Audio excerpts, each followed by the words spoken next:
Hello అండి. Welcome back to N Bellary vlogs. ఈరోజు వ్లాగ్లో మనం చూడబోయే special crispy chicken popcorn. Crispy chicken popcorn అనగానే అందరికీ నోట్లో నీళ్ళు వస్తూ ఉంటాయి కదా. అంతే క్రిస్పీగా ఇంకా చాలా చాలా టేస్టీగా చికెన్ చాలా జ్యూసీగా ఎలా చేయాలో నేను మీకు చూపిస్తాను.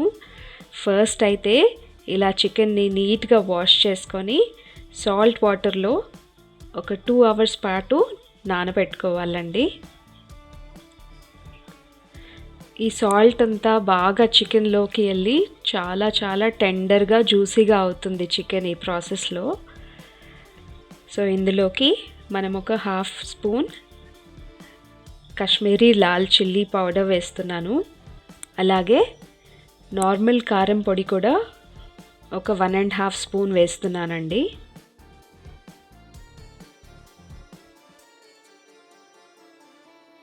తగినంత సాల్ట్,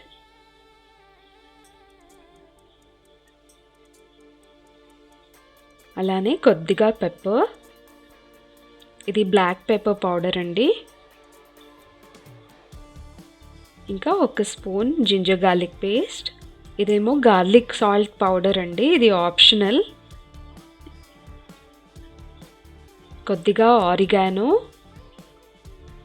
సో స్పెసిఫిక్ స్పైసెస్ అనేమీ లేవు, మన ఇష్టం అండి. మన టేస్ట్కి తగ్గట్టు మనం మసాలాస్ యాడ్ చేసుకోవచ్చు.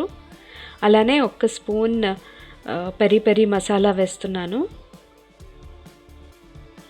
కొద్దిగా సోయా సాస్,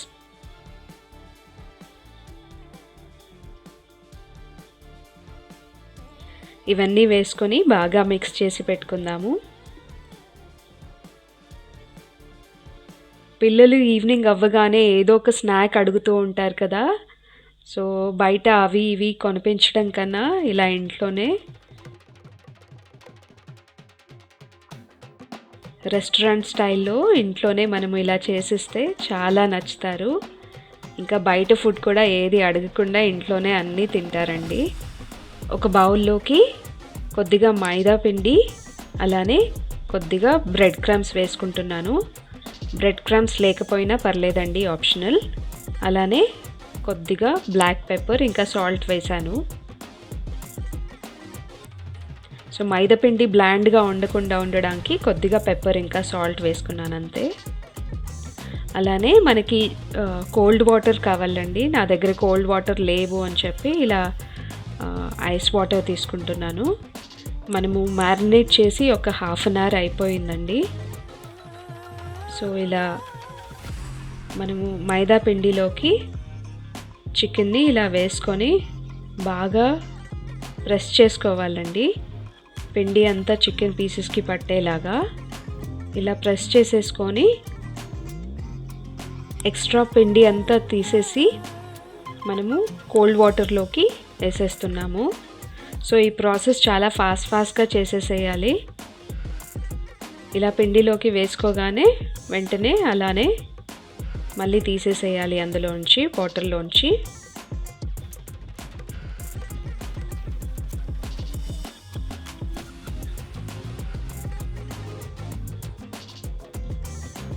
వాటర్లోంచి తీసి మళ్ళీ వెంటనే ఇలా పిండిలోకి వేసుకొని ఇంకొక సెకండ్ కోట్ వేసుకోవాలి. ఇప్పుడు సెకండ్ కోట్ కూడా కంప్లీట్ అయిపోయింది కదా. ఇలా ఏదైనా జాలి లాంటిది లేకపోతే సిఫ్ట్లో కానీ వేసుకొని ఇలా ఎక్స్ట్రా ఫ్లవర్ అంతా తీసేస్తున్నాము. పిండి ఎక్సెస్గా ఉండిపోతే ఆయిల్లోకి అంతా పిండి వెళ్ళిపోయి బర్న్ అవుతుంది కదా ఆయిల్ తొందరగా. సో ఇలా ఎక్స్ట్రా ఉన్నదంతా తీసేస్తున్నాను. సో మొత్తం అంతా ఇలానే సేమ్ ప్రాసెస్లో చేసేసుకున్నానండి. సో చికెన్ పీసెస్ అన్నీ రెడీ అయిపోయినాయి కదా. మనకి ఎంత కావాలో అంత చేసేసుకొని మిగతావి ఫ్రిడ్జ్లో కూడా స్టోర్ చేసుకోవచ్చు. ఎప్పుడైనా ఈవినింగ్ కావాలి అన్నప్పుడు చేసేసుకోవడమే. ఫ్రీజర్లో పెట్టుకోవాలండి మనము స్టోర్ చేసుకోవాలి అంటే కనుక. సో ఆయిల్ కూడా హీట్ అయిపోయింది కదా. సో పీసెస్ ఇలా వేసేసుకుందాము మెల్లిమెల్లిగా. లో ఫ్లేమ్లోనే వేసేసుకోవాలండి మనము. ఆయిల్లోకి. లో ఫ్లేమ్లో వేసుకుంటే కనుక పైన అంతా లైట్ గోల్డెన్ కలర్లోనే ఉంటాయి పీసెస్, కానీ బాగా కుక్ అయిపోయి ఉంటాయండి లోపల నుంచే. ఒకవేళ హై ఫ్లేమ్లో అయితే పైన అంతా చాలా కలర్ తొందరగా వచ్చేస్తుంది, కానీ పీసెస్ అంతా టెండర్గా జ్యూసీగా మనం ఎక్స్పెక్ట్ చేసినట్టు రావు. సో ఇలా మెల్లిగానే కుక్ చేసుకోవాలి పాప్కార్న్స్.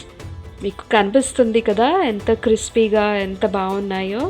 సేమ్ మార్కెట్లో దొరికే పాప్కార్న్స్ లాగే ఉన్నాయి కదా. అప్పుడప్పుడు ఇలా ఇంట్లోనే చేసుకుంటే కనుక బయటికి వెళ్ళి కొనుక్కునే అవసరమే ఉండదు. సో రెడీ అయిపోయినాయండి. కోటింగ్ చాలా బాగా వచ్చింది కదా పాప్కార్న్కి, పర్ఫెక్ట్గా వచ్చింది చాలా. అయిపోయింది, తీసి పెట్టేసుకుందాము. సో చూస్తున్నారుగా ఎంత క్రిస్పీగా ఉన్నాయో. ఆ సౌండ్ కూడా వింటూ ఉంటే తెలిసిపోతుంది.